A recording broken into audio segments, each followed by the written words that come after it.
So one of the things when you're picking out a new vendor is you're wondering what you're going to do with your existing tooling. You might own the tooling already. You just need to move it here. We can help with that.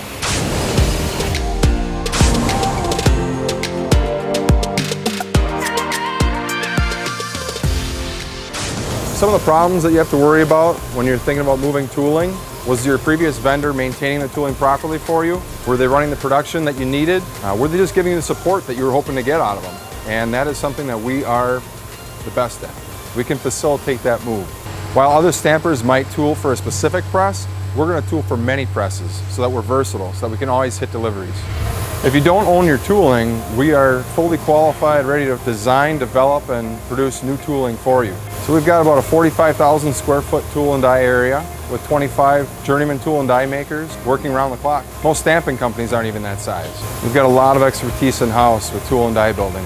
Many, many years of experience. We have 23 stamping presses ranging from 200 tons up to 880 tons. So as a plant manager, my job is affecting everybody here. I need to make sure that I remove all the barriers so that our people can get their jobs done and get our customers their parts on time. So the key aspects, what we're watching day-to-day production, are safety, utilization, efficiency, good quality. We need to make sure that our presses are turning around the clock. If we aren't utilizing our equipment, we're not meeting delivery. 24/7 operation. So